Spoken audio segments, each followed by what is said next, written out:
আজকে শ্রমজীবী মানুষের পক্ষে যারা জুলাই আগস্টে শহীদ হয়েছেন, রিক্সা শ্রমিক সহ শ্রমজীবী মানুষ, তাদের স্মরণে এবং তাদের আত্মার প্রতি শ্রদ্ধা জানিয়ে এই বিজয়ের মাসে মহান স্বাধীনতার ঘোষক, মুক্তিযুদ্ধের বরেণ্য সেক্টর কমান্ডার শহীদ রাষ্ট্রপতি জিয়াউর রহমানের মাজারে ফাতেহা পাঠ এবং পুষ্পার্ঘ্য অর্পণ করেছে। বন্ধুরা আমার, এই যে শ্রমজীবী মানুষ,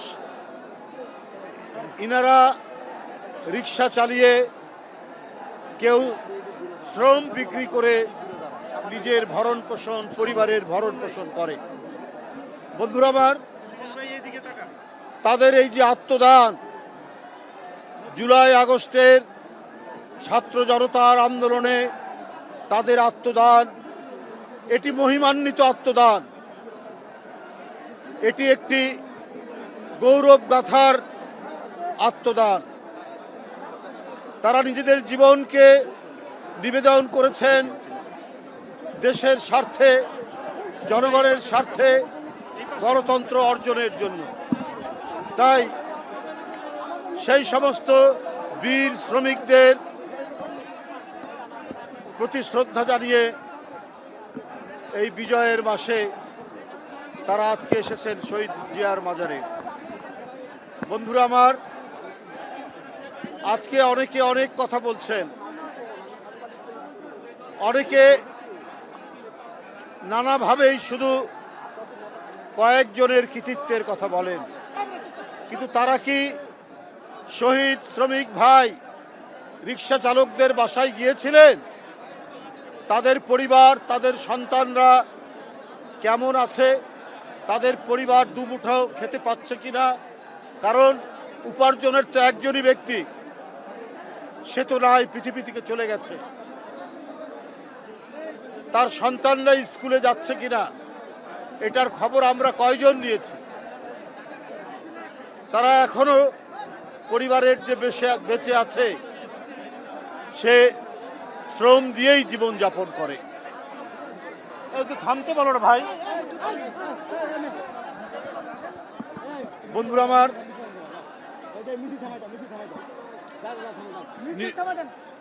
15 বছরের 16 বছরের নিরবচ্ছিন্ন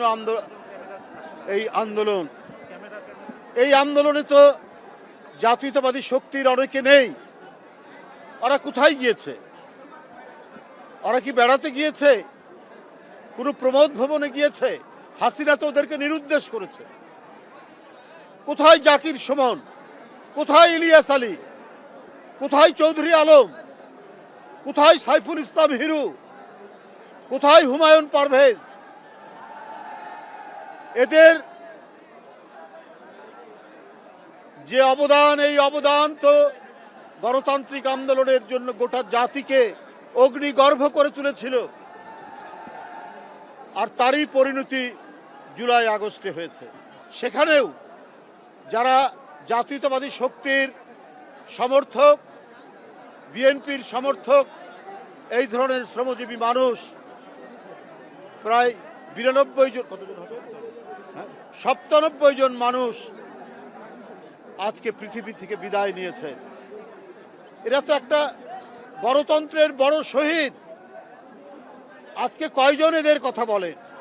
অন্তর্বর্তীকালীন সরকার, তার উপদেষ্টা মণ্ডলী কয়জন তাদেরকে স্মরণ করেছেন? তারা তো সরকার গঠন করেছেন, তারা উপদেষ্টা হয়েছে, কিন্তু তারা প্রায় অনেকেই মাঝে মাঝে সবক দেন।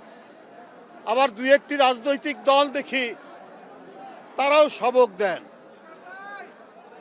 যে চাঁদাবাজ বিদায় নিয়েছে, আর কোনো চাঁদাবাজকে আমরা দেখতে চাই না, না আসুক, চাঁদাবাজ না আসুক। কাকে উদ্দেশ্য করে বলছেন? শেখ হাসিনার আমলে যারা ব্যাংক লুট করেছে, ব্যাংক আত্মসাৎ করেছে, এস আলমদের উত্তরসূরি হিসাবে 5ই আগস্টের পর আমরা কি ব্যাংক আত্মসাৎ করতে দেখিনি। আমরা তো দেখেছি ইসলামী ব্যাংক কিভাবে গ্রাস করে নিল একটি রাজনৈতিক দলের অনুসারীরা। তাহলে আজকে কোন মুখে বলছেন এক চাঁদাবাজ পালিয়েছে, আরেক চাঁদাবাজকে কেউ দেখতে চায় না? কাকে উদ্দেশ্য করে বলছেন আমরা কি বুঝতে পারি না?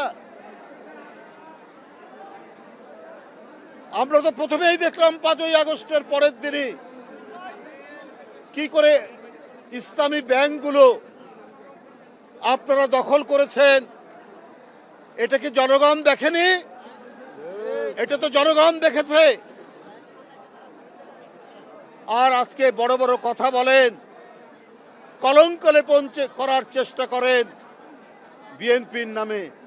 পাড়া মহল্লায়, জেলায় জেলায় অনেক টার্মিনাল দখল সহ, অনেক সিএনজি স্ট্যান্ড দখল সহ, অনেক টেন্ডার ভাগাভাগির মধ্যে আপনাদের লোকরা কি জড়িত নেই?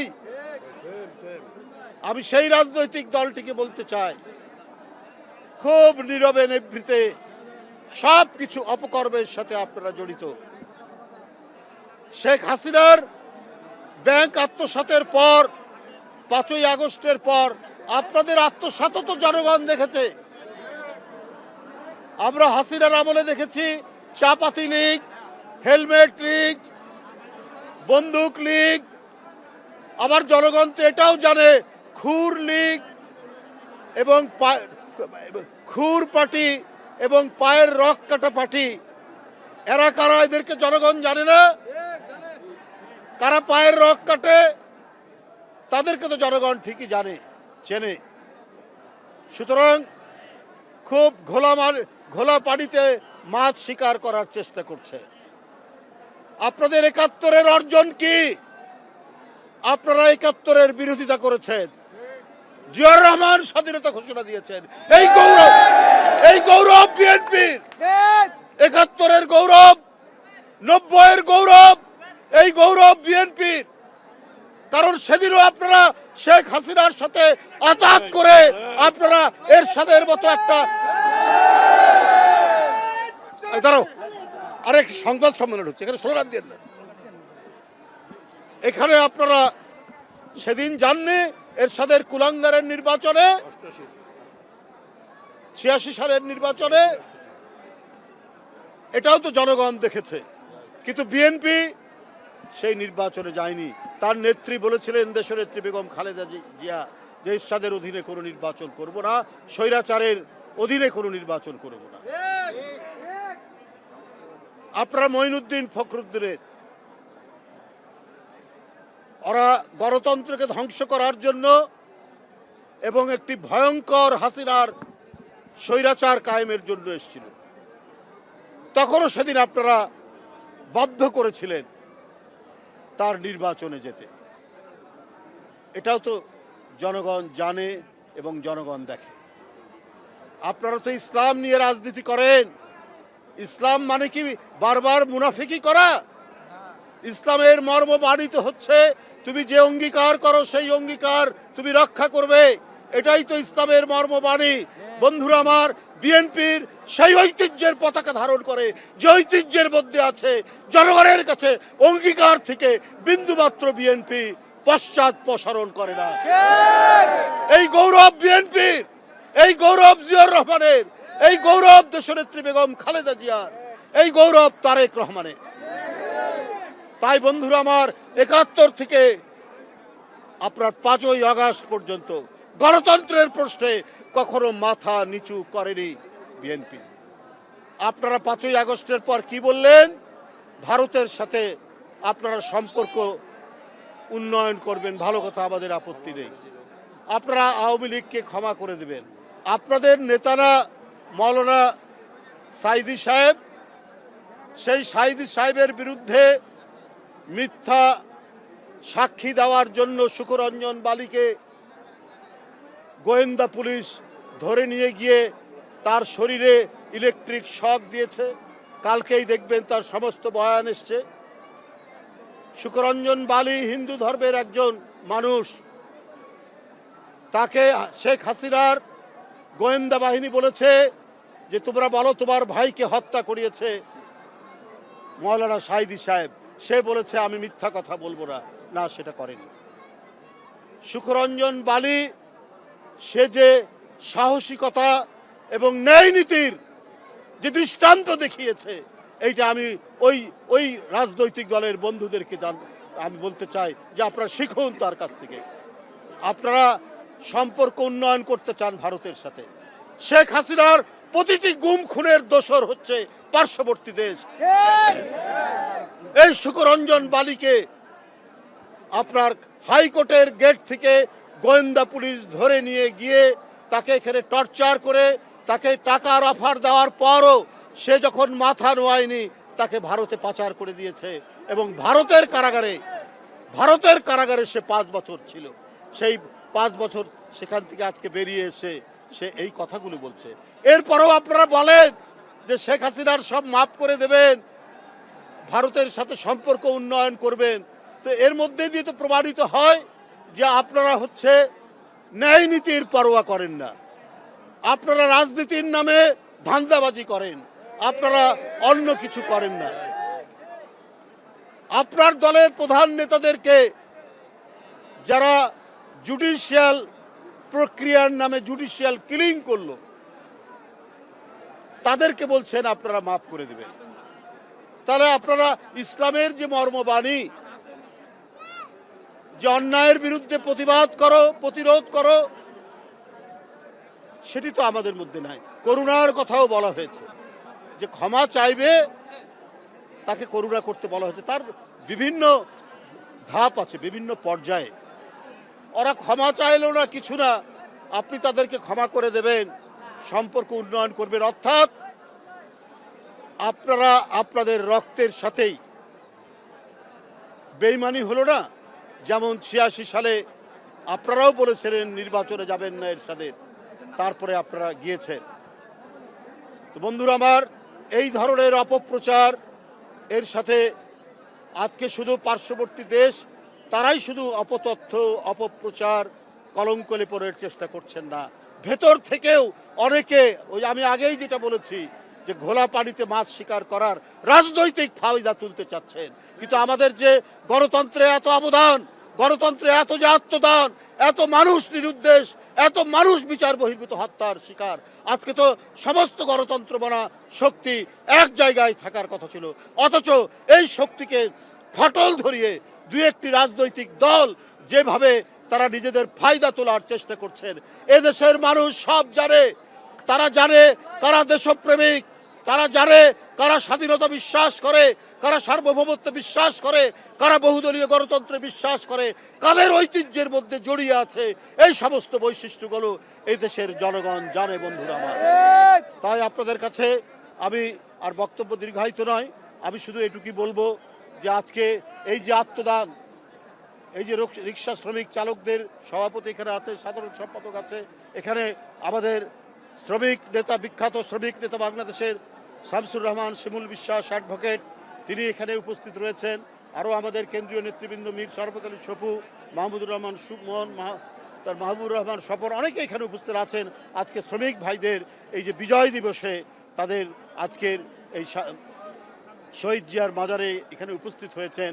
তাদের শহীদদের যে স্মৃতি, তাদের শহীদদের যে আত্মদান, তাদের আত্মার প্রতি শ্রদ্ধা জানাতে আমি তাদের সাথে একই সুরে সুর মিলিয়ে আমরা সেই সমস্ত শহীদ যারা জুলাই আগস্টে নিজের জীবন দিয়েছেন গণতন্ত্রের জন্য, স্বাধীনতার জন্য, সার্বভৌমত্বের জন্য, আমি তাদের আত্মার মাগফিরাত কামনা করছি, শান্তি কামনা করছি। আল্লাহ তাআলা নিশ্চয়ই তাদেরকে বেহেশত নসিব করবেন, কারণ তারা দেশের জন্য জীবন দিয়েছেন। আপনাদের সকলকে ধন্যবাদ। নতুন বছরের প্রত্যাশা হচ্ছে সামনে যার জন্য 15-16 বছর সংগ্রাম, সেই সংগ্রামের অন্যতম শর্ত, অপরিহার্য শর্ত হচ্ছে যে শেখ হাসিনা তার স্বৈরতন্ত্র টিকিয়ে রাখার জন্য অবাধ সুষ্ঠু নির্বাচনে পাঠিয়েছিল।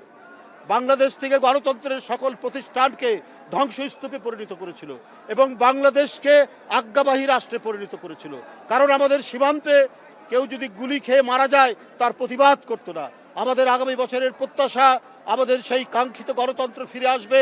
এদেশের ভোটাররা তারা স্বাধীনভাবে তাদের ভোট প্রয়োগ করতে পারবে, তারা প্রকৃত গণতন্ত্রে ফিরিয়ে নিয়ে আসবে, বহুদলীয় গণতন্ত্র ফিরিয়ে নিয়ে আসবে, স্বাধীনতা সার্বভৌমত্ব রক্ষা করবে এবং গণতন্ত্রের যে প্রতিষ্ঠান পার্লামেন্ট, স্বাধীন বিচার বিভাগ, নির্বাচন কমিশন প্রত্যেকটিকে শক্তিশালী করা হবে। এটাই জনগণের প্রত্যাশা, এটাই নতুন প্রজন্মের প্রত্যাশা, এটাই বিএনপির প্রত্যাশা, সেটাই প্রতিষ্ঠিত হবে। এটি আমি আপনাদের কাছে আজকে জানাচ্ছি এবং এটি আমি আহ্বান রাখছি। ধন্যবাদ।